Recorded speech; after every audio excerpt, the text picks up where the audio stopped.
और आज आप लोगों को डराने के लिए फिर से लेकर आया हूं कुछ बहुत ही सच्ची और डरावनी कहानियां। लेकिन वीडियो शुरू करने से पहले एक जरूरी बात मैं अपने सभी व्यूअर्स से शेयर करना चाहता हूं। वो ये है कि जैसे कि आप लोगों को पता ही होगा कि बहुत सारे चैनल्स मेरे चैनल्स की स्टोरीज को कॉपी करके अपने अपने चैनल्स पर डाल रहे हैं। इनमें कुछ लोग तो मेरी स्टोरीज को एज इट इज चुरा कर अपने चैनल पर डाल दे रहे हैं, तो कुछ चैनल्स मेरी स्टोरीज के कैरेक्टर्स चेंज करके अपने चैनल पर डाल रहे हैं। पहले तो मैं भी इन सब हरकतों को इग्नोर कर रहा था, लेकिन अब ये बहुत ही ज्यादा होने लगा है।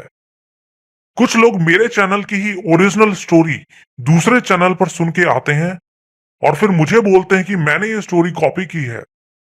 इसलिए अब से मेरी सारी स्टोरीज मेरी वेबसाइट पर कॉपीराइट प्रोटेक्टेड होंगी, और अगर कोई भी मेरी स्टोरीज को कॉपी करता है तो आप मुझे जरूर इन्फॉर्म कर दीजिए, जिससे कि मैं उनको कॉपीराइट नोटिस भेज सकूं। अब शुरू करते हैं आज की कहानियां।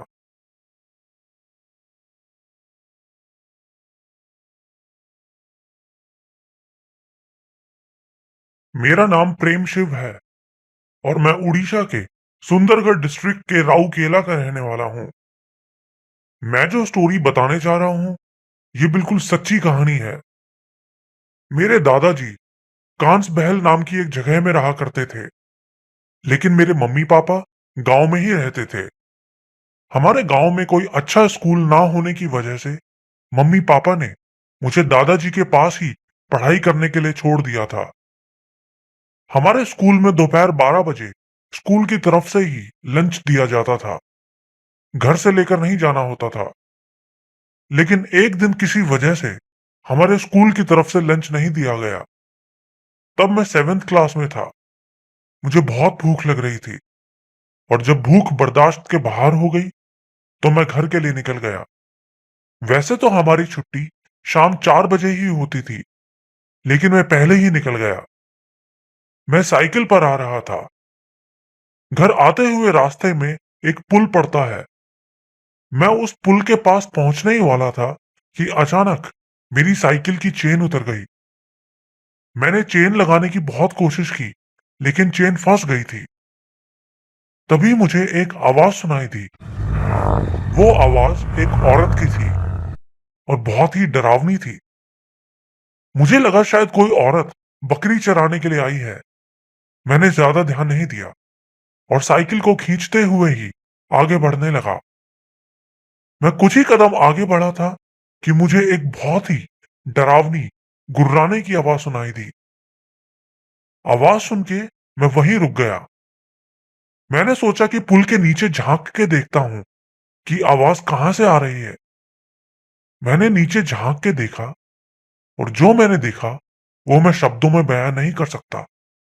मैंने देखा कि एक औरत जिसका सिर उल्टा था, मतलब उसका शरीर पीछे की तरफ था और सिर आगे की तरफ, वो मेरी तरफ देख के बहुत ही गंदी आवाज में गुर्रा रही थी। मैं उसी वक्त साइकिल छोड़ के वहां से भागने लगा। वो औरत अभी भी मेरा पीछा कर रही थी। कुछ दूर भागने के बाद एक आदमी भैंस चरा रहा था। मैं उसके पास पहुंच के रोने लगा। मेरी हालत देखकर उसने पूछा कि क्या हुआ बच्चे, क्यों रो रहे हो। मैंने उसको बोला कि उस पुल पर वो उल्टे सिर वाली औरत मेरा पीछा कर रही है। उसने डंडा उठाया और मेरा हाथ पकड़ के पुल की तरफ जाने लगा। मैं बहुत डरा हुआ था। उसने बोला डरो मत, कुछ नहीं होगा। मैं वहां जाना तो नहीं चाहता था, लेकिन मेरी साइकिल वहीं पड़ी थी, इसलिए मैं भी उसके साथ जाने लगा। जाते हुए वो आदमी गंदी गंदी गालियां देते हुए आगे बढ़ रहा था। फिर उसने पुल पर पहुंचकर मेरी साइकिल की चेन लगाई और मुझे मेरे घर तक छोड़ दिया। उस दिन से मेरी तबीयत बहुत खराब हो गई। एक हफ्ते तक मैं स्कूल भी नहीं जा पाया। मेरी दादी पूजा पाठ करती थी और झाड़ फूक वगैरह भी जानती थी। फिर दादी ने मेरा झाड़ फूक किया और तब जाकर मैं ठीक हुआ।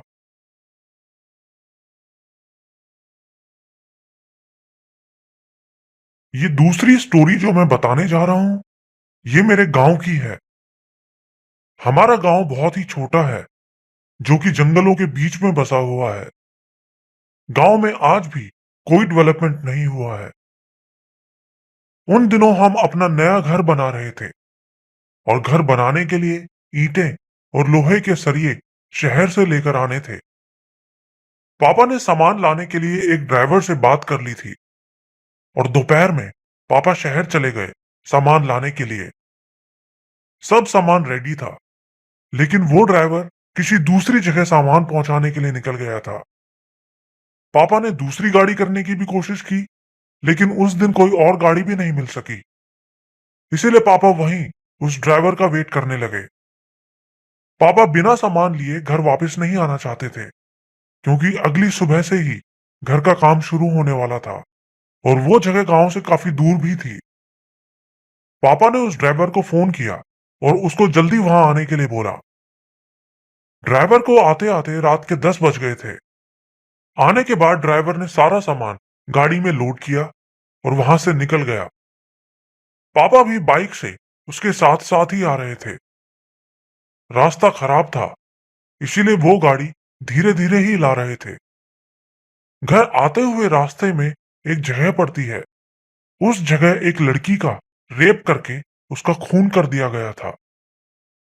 उसके अलावा उस जगह पर और भी बहुत सारी मौतें हो चुकी हैं। इसीलिए रात में उस जगह से कोई नहीं आता। सब वहां से आने में डरते हैं। लेकिन पापा और वो ड्राइवर वहीं से आ रहे थे। वो लोग उस जगह पहुंचे ही थे कि वो सामान लोड वाली गाड़ी अचानक से बंद हो गई।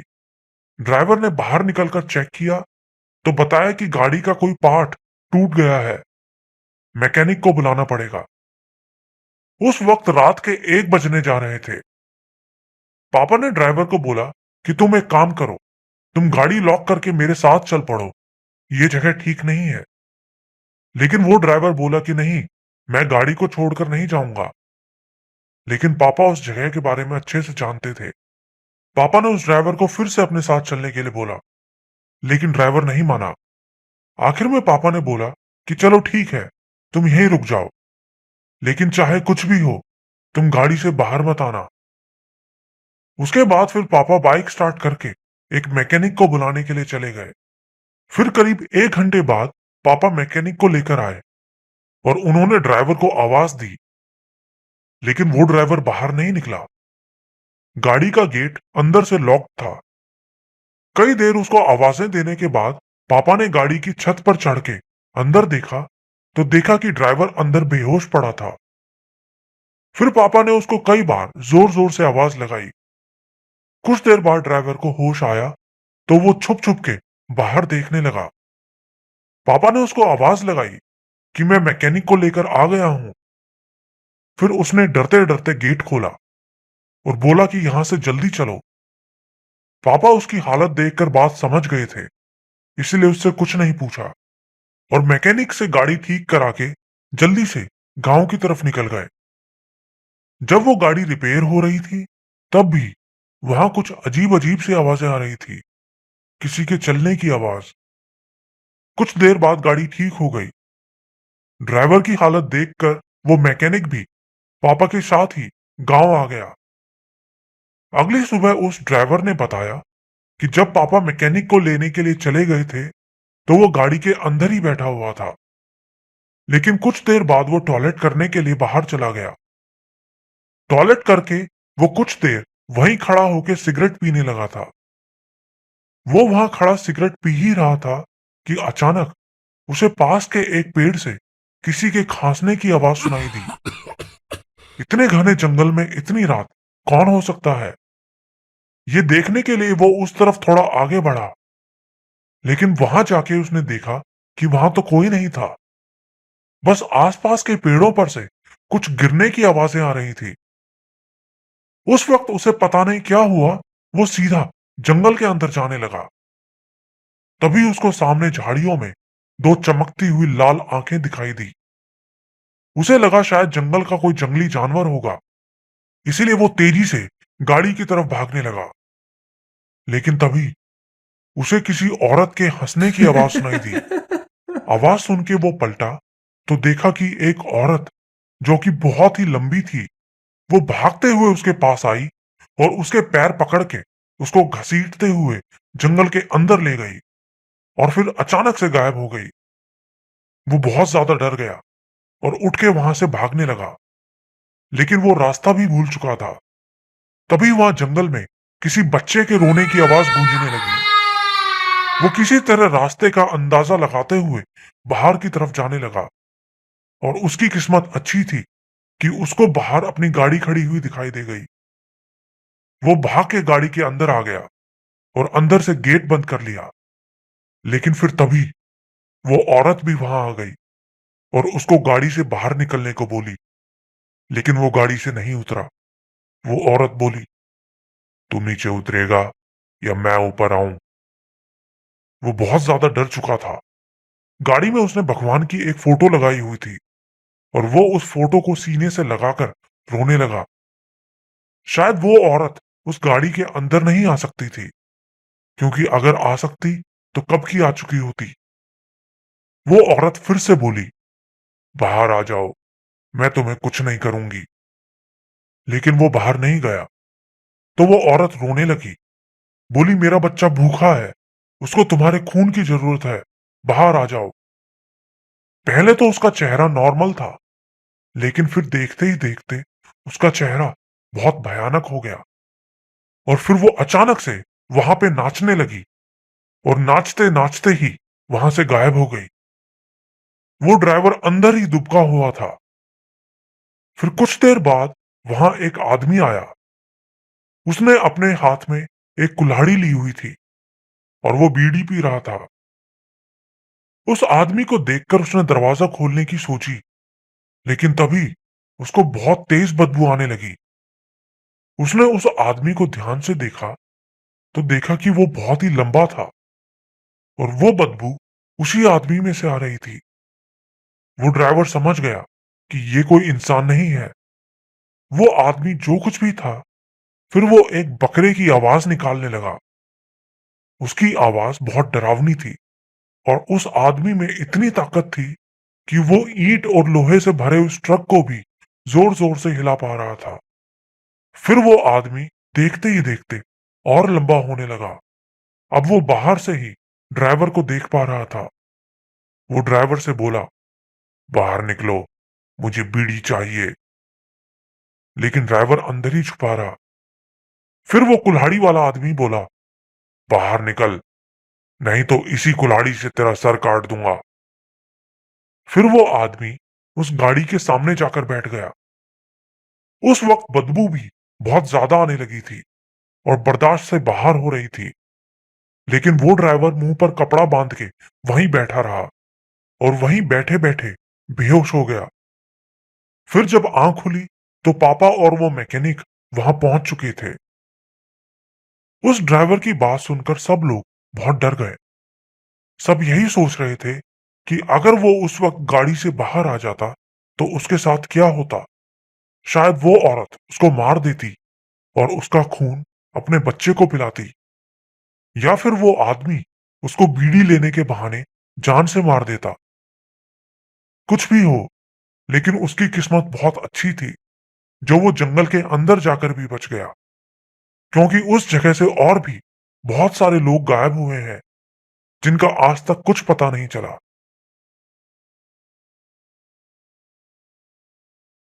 मेरा नाम पंकज है। मैं महाराष्ट्र के थाने जिले के एक छोटे से गांव का रहने वाला हूँ। गांव में हमारे घर पर मेरे दादा दादी ही रहते हैं और मैं भी हर साल छुट्टियों में गांव जाता हूँ। ये पिछले साल की बात है। गांव पहुंचकर मैं अपने बचपन के दोस्तों के साथ खूब मस्ती करता हूँ। लेकिन हमारा गांव जिस जगह पर है वो बहुत ही खतरनाक इलाका है। जहां हमारा घर है वहां पहले किसी टाइम पर एक कब्रिस्तान हुआ करता था। साथ ही हमारे एरिया में एक सरकारी हॉस्पिटल भी है जहां हर हफ्ते एक ना एक मौत होती ही है। और पास ही में एक घर भी है जिसमें कोई नहीं रहता। हम सब दोस्त वहीं बैठकर मस्ती करते हैं और देर रात तक वहां बैठे रहते हैं। एक दिन ऐसा हुआ कि रात में खाना खाने के बाद हम सब दोस्त उसी खाली घर में बैठने के लिए गए। रात के करीब 10:30 बज रहे थे। हम सब लोग वहां बैठे हंसी मजाक ही कर रहे थे कि तभी अचानक से मुझे सामने से एक छोटा सा बच्चा जाता हुआ दिखाई दिया। मैंने अपने दोस्तों से पूछा कि तुम्हें भी वो बच्चा दिखाई दिया क्या, लेकिन उन्होंने कहा कि उनको तो कुछ नहीं दिखाई दिया। उस वक्त मैं थोड़ा डर गया। कुछ देर बाद हम सब अपने अपने घर में चले गए। मैं भी अपने घर आकर अपने दादाजी के पास ही सो गया। लेकिन घर आकर भी मैं बस यही सोच रहा था कि वो बच्चा कौन था जो मुझे वहां दिखाई दिया था। मुझे डर भी लग रहा था। अगले दिन मैं अपने दोस्तों के पास बैठने नहीं गया। हमारे घर में ऊपर एक कमरा बना था और मैं अकेला ही वहां सोता था, क्योंकि देर रात तक मैं अपने फोन पर चैटिंग करता था। गर्मियों के दिन थे, इसीलिए मेरे कमरे की खिड़की भी खुली थी। मैंने रात 12 बजे तक फोन में चैटिंग की और उसके बाद मैं सो गया। फिर रात के करीब 2 बजे अचानक मुझे किसी के चलने की आवाज सुनाई दी। मुझे लगा शायद कोई बिल्ली होगी। कुत्ते भी भौंक रहे थे। मुझे डर लगने लगा। मैंने अपने आप को पूरा चादर से ढक लिया। वो चलने की आवाज अब मुझे अपने करीब आती हुई लग रही थी, लेकिन अचानक से वो आवाज बंद हो गई। 5 मिनट बाद मैंने अपना सिर बाहर निकाल के देखना चाहा तो मेरे होश उड़ गए। मैंने देखा कि खिड़की पर एक छोटा सा बच्चा लटका हुआ था और वो अंदर हाथ करके मुझे बुला रहा था। वो देख के मैं इतना डर गया कि बिना कुछ सोचे समझे वहां से भागने लगा। मुझे ये भी याद नहीं रहा कि मैं पहली मंजिल पे हूं और मैंने सीढ़ियों के ऊपर से ही छलांग मार दी। मेरे पैर में फ्रैक्चर हो गया। मेरे गिरने की आवाज से मेरे दादा दादी भी जाग गए और मुझसे पूछने लगे कि क्या हुआ, लेकिन मैंने किसी को कुछ नहीं बताया, नहीं तो सब लोग डर जाते। मैंने बस यही बोल दिया कि मैं पानी पीने के लिए नीचे उतर रहा था और अंधेरे में पैर फिसल गया।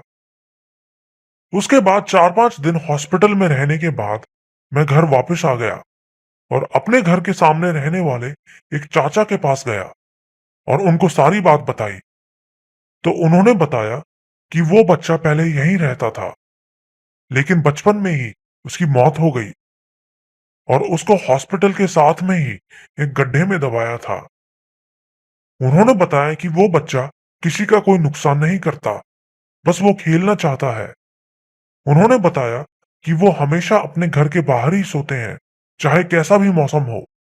और उन्होंने भी उस बच्चे को बहुत बार देखा है, लेकिन वो कुछ नहीं करता, बस खेलता है। लेकिन उस दिन के बाद से मैं हमेशा ही अपने दादा दादी के पास ही सोता हूँ।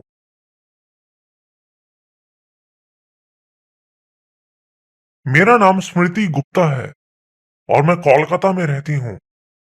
मैं एक टीचर हूँ और ये जो कहानी मैं आपको बताने जा रही हूँ, ये मेरे साथ नहीं बल्कि मेरे एक स्टूडेंट के पापा के साथ हुआ था। मेरे इस स्टूडेंट के पापा एक कुक का काम करते थे, मतलब कि होटल में खाना बनाने का काम करते थे। इसीलिए रात में आते आते उन्हें रोज 11-12 बज जाते थे। ये पिछले साल यानी कि 2018 की गर्मियों की बात है। शनिवार की रात थी।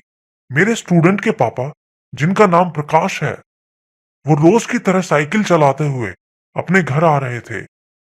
आते हुए रास्ते में एक शनि भगवान का मंदिर पड़ता है। जब वो उस मंदिर की तरफ आ रहे थे तो उन्होंने देखा कि मंदिर के सामने बहुत सारे कुत्तों का एक झुंड एक गोला बना के किसी चीज की तरफ भौंक रहे हैं, जैसे कि उन्होंने किसी चीज को घेर लिया हो और उसकी तरफ भौंके जा रहे हो। लेकिन ऐसा कुछ दिखाई नहीं दे रहा था।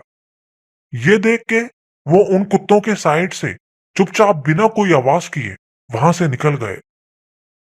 लेकिन वहां से निकलकर वो कुछ ही दूर आगे पहुंचे थे कि उन्हें ऐसा महसूस हुआ कि कोई उनके पीछे आ रहा है। ये देखने के लिए कि उनके पीछे कौन है, उन्होंने पीछे मुड़ के देखने की कोशिश की, लेकिन पीछे कोई नहीं था। लेकिन जैसे ही उन्होंने सामने की तरफ देखा, उनके पीछे से एक बहुत ही भारी और डरावनी आवाज आई। पीछे देख, देख पीछे, देखना, मैं हूं पीछे। वो आवाज सुन के वो बहुत ज्यादा डर गए और तेजी से साइकिल चलाने लगे। रात बहुत हो चुकी थी, इसीलिए रास्ता बिल्कुल सुनसान था। कहीं कोई नजर भी नहीं आ रहा था। वो बहुत तेजी से साइकिल चला रहे थे। तभी उनको अपने पीछे से किसी के जोर जोर से सांस लेने की आवाज आई, लेकिन कोई भी दिखाई नहीं दे रहा था। वो बहुत डर गए और मन ही मन भगवान को याद करने लगे। लेकिन कुछ ही देर बाद वो सांसों की आवाज बंद हो गई, लेकिन वो तेजी से साइकिल चलाते रहे। कुछ देर बाद वो अपने घर पहुंच गए। घर पहुंचने के बाद उन्होंने पीछे मुड़ के देखा तो दूर एक बंद दुकान के सामने उन्हें एक धुंधली सी परछाई खड़ी दिखाई दी। वो परछाई अपने हाथ से इशारा करके उनको अपने पास बुला रही थी। वो देख के वो बहुत ज्यादा डर गए और वहीं जम गए। फिर कुछ ही देर बाद उनके पड़ोस में रहने वाला एक बूढ़ा आदमी घर के बाहर आके टहलने लगा। उस आदमी को बाहर टहलते हुए देखकर उनके अंदर कुछ हिम्मत आई और वो अपने घर के अंदर आ गए। वो परछाई भी अब वहां से गायब हो चुकी थी। घर में उनकी वाइफ ने जब उनकी हालत देखी तो वो भी बहुत डर गई, लेकिन उनके मुंह से आवाज भी नहीं निकल पा रही थी। अगली सुबह उन्होंने रात की सारी बात अपनी वाइफ को बताई। उसके बाद कई दिनों तक उनको तेज बुखार रहा, लेकिन अब वो बिल्कुल ठीक हैं। उस दिन के बाद से वो हमेशा कोशिश करते हैं कि रात 12 बजे से पहले ही घर आ जाएं। मेरा नाम शाहीना है और मैं वाराणसी के एक छोटे से गांव कोनिया की रहने वाली हूँ। हमारा गांव बहुत ही भूतिया माना जाता है और ये कहानी जो मैं बताने जा रही हूँ, ये मेरे पापा के साथ हुआ था। ये आज से 13 साल पहले की बात है। मेरे पापा एक साड़ी की दुकान में काम किया करते थे और रात में आते हुए उन्हें रोज 10-11 बज जाया करते थे। लेकिन उस रात काम ज्यादा होने की वजह से पापा को आने में ज्यादा देर हो गई थी। क्योंकि वो दिवाली के दिन थे, इसीलिए काम ज्यादा था। आते आते उन्हें रात के करीब 1 बज गए। पापा उन दिनों शराब भी पिया करते थे, तो पापा रात में अपनी साइकिल पर घर आ रहे थे। हमारे घर से थोड़ा पहले रास्ते में बांस के बहुत सारे पेड़ पड़ते हैं। उस रास्ते को बांसवाड़ी भी बोला जाता है। तो पापा जब आ रहे थे तो उन्होंने देखा कि एक बहुत ही सुंदर औरत लाल साड़ी पहने सामने से चलती हुई आ रही थी। वो औरत इतना सुंदर थी कि कोई भी उसको देखकर फिसल जाए। पापा नशे में तो थे, लेकिन फिर भी होश में थे। पापा सोच रहे थे कि ये कौन लड़की है और इतनी रात ये कहाँ जा रही है। पापा जब उसके पास पहुंचे तो वो पापा को देख के मुस्कुराने लगी। पापा उसको देख ही रहे थे कि तभी पापा की नजर उसके पैरों पर पड़ी। उसके पैर उल्टे थे। वो देखते ही पापा समझ गए कि ये कोई इंसान नहीं है। पापा ने जल्दी से अपने झोले से एक दारू की बोतल निकाली और पी गए और उसको गंदी गंदी गालियां देने लगे।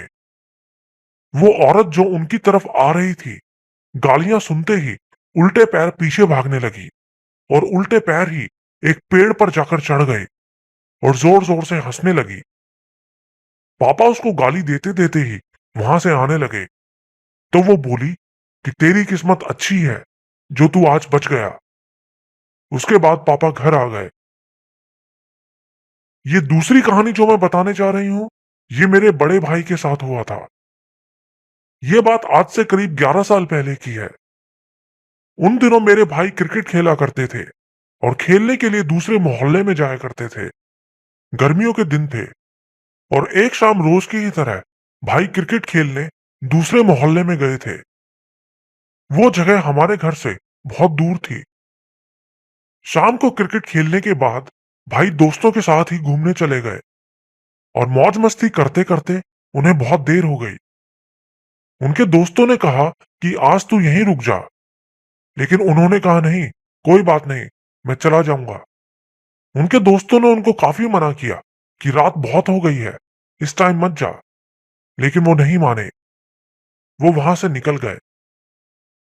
हमारे घर एक गांव में हुआ करता था और वहां मकान बहुत कम थे और सब मकान दूर दूर थे और घरों के बीच में आम के बगीचे होते थे। भाई रास्ते से आ ही रहे थे कि अचानक उनको ऐसा लगने लगा कि कोई उनके पीछे चल रहा है। लेकिन भाई नहीं रुके, ना ही मुड़कर देखा। फिर उनको किसी ने पीछे से आवाज दी, ए, रुको। वो एक औरत की आवाज थी, लेकिन भाई ने कुछ नहीं बोला, बस चलते रहे। भाई बहुत ही हिम्मत वाले इंसान है, वो बस तेजी से चलते रहे। उस औरत ने फिर से उनको आवाज दी, रुको, मुझे भी साथ ले चलो। भाई बोले, मैं नहीं रुकूंगा, तुमको साथ चलना है तो मेरे साथ चलो, मैं चल रहा हूं। उन्होंने चलते चलते ही उस औरत से बोला। वो औरत फिर से बोली बोली कि मैं रास्ता भूल गई हूं, मुझे मेरे घर तक छोड़ दो। भाई बोले, ठीक है, मैं चल रहा हूं, तुम भी मेरे पीछे पीछे आ जाओ। वो बोली, नहीं, रुको। भाई बोले, नहीं, मेरे पास रुकने का टाइम नहीं है, तुम मेरे आगे आ जाओ, देखो तो सही तुम कहां की हो। अब वो औरत गुस्से में भाई से बोली, तू रुकेगा या नहीं।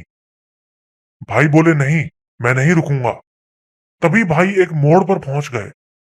उससे कुछ ही दूर एक मस्जिद थी। भाई उस मस्जिद के पास आकर रुक गए और पलट के देखा, लेकिन वहां कोई नहीं था। भाई कुछ देर के लिए वहीं रुक गए, ये सोच के कि जो कोई भी होगा शायद सामने आ जाएगा, लेकिन कोई नहीं आया। फिर भाई अपने रास्ते से घर आ गए, लेकिन घर आकर भी उनको कुछ नहीं हुआ। वो आज भी बिल्कुल ठीक है। मेरा नाम प्रांजल है और मैं उत्तर प्रदेश के प्रतापगढ़ में रहता हूँ। ये बात 2008 की सितंबर की है। मैं बहुत दिनों बाद अपने घर इलाहाबाद आया हुआ था। हमारे घर के बगल वाले घर में एक बूढ़ी बंगाली औरत रहा करती थी। मेरे आने से 2-3 हफ्ते पहले ही उसकी मौत हो गई थी। वो औरत बूढ़ी तो थी, लेकिन उसके बच्चे नहीं थे, इसीलिए वो बहुत दुखी रहती थी। लेकिन मौत के बाद उसने कॉलोनी में सब लोगों को परेशान करना शुरू कर दिया था, मेरे पापा को भी। एक रात पापा सो रहे थे तो अचानक नींद में कुछ बोलने लगे। वो नींद में ही पसीना पसीना हो गए और फिर एकदम से हांफते हुए उठे।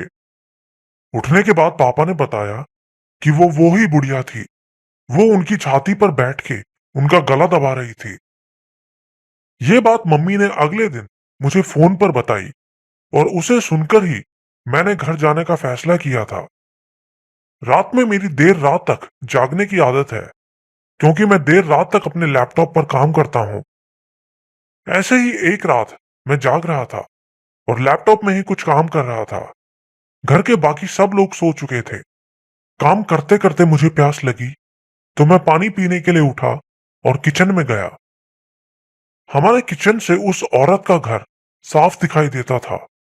मैंने पानी पिया और मैं जैसे ही वापस अपने कमरे में आ रहा था तो मुझे किसी औरत के गाना गाने की आवाज सुनाई दी, बंगाली गाना। तो मैं किचन की खिड़की से ही बाहर देखने की कोशिश करने लगा। मैंने आवाज दी, कौन है? लेकिन मेरे आवाज देते ही वो गाने की आवाज रोने की आवाज में बदल गई। पहले तो मुझे समझ नहीं आया था, लेकिन तभी मैं समझ गया और चुपचाप अपने कमरे में आ गया। मैंने ज्यादा ध्यान नहीं दिया और आके फिर से अपने लैपटॉप पर काम करने लगा। मेरे कमरे का दरवाजा खुला हुआ था और मैं सामने की तरफ ही मुंह करके बैठा था। तभी मैंने देखा कि मेरे दरवाजे के सामने एक सफेद सा कपड़ा उड़ता हुआ जा रहा है। लेकिन मैंने फिर भी उस तरफ नहीं देखा और अपने लैपटॉप की स्क्रीन में ही देखता रहा। लेकिन उसके बाद जो मैंने देखा, मेरे तो होश उड़ गए। मैंने देखा कि एक औरत मेरे कमरे के सामने से चलती हुई जा रही है। वो दिखने में ऐसी लग रही थी कि मानो सालों से नहाई ना हो। उसकी पूरी बॉडी पर मिट्टी लगी हुई थी और बाल भी बहुत गंदे थे। वो झुक के चल रही थी और तभी अचानक से वो गायब हो गई। वो देख के मैं बहुत डर गया और लैपटॉप में हनुमान चालीसा ढूंढने लगा। लेकिन तभी लेकिन तभी मुझे बहुत जोर से रोने की आवाज सुनाई दी। ऐसा लग रहा था कि बहुत सारे लोग एक साथ जोर जोर से रो रहे हों। और फिर एक बहुत ही गंदी बदबू आने लगी। मुझे लगा कोई मेरे हाथ को छू रहा है। मेरे मुंह से आवाज भी नहीं निकल पा रही थी। मैं चेयर पर बैठा बैठा रो रहा था। और फिर मेरे साथ कुछ ऐसा हुआ जो मैं आज तक नहीं समझ पाया। अचानक से वो रोने की आवाज और वो बदबू एकदम से गायब हो गई। मेरे दादाजी, जो 2 साल पहले मर चुके थे, मुझे ऐसा लगने लगा कि वो मेरे आसपास है। और अचानक से मुझे सब हल्का हल्का महसूस होने लगा। मेरे हाथ काम करने लगे। मैंने जल्दी से लैपटॉप में हनुमान चालीसा चला दी। लेकिन मेरे दादाजी तब भी वहीं थे। हनुमान चालीसा चलाने के बाद भी मैं उनकी मौजूदगी को बहुत अच्छे से महसूस कर पा रहा था। बैठे बैठे पता नहीं कब मेरी आंख लग गई। पूरी रात हनुमान चालीसा मेरे कानों में बजती रही। अगले दिन मैंने ये बात मम्मी को बताई तो मम्मी ने बोला कि शायद तेरे दादाजी तुझे बचाने के लिए यहां आए थे। दोस्तों, आपको ये वीडियो कैसा लगा? अगर पसंद आया हो तो वीडियो को लाइक और शेयर जरूर करें। अगर आप मेरा वीडियो पहली बार देख रहे हैं और ऐसी कहानियां और भी सुनना चाहते हैं तो चैनल को सब्सक्राइब करें और मेरे चैनल पर जाकर और भी बहुत सारी सच्ची और मजेदार डरावनी कहानियां सुनें।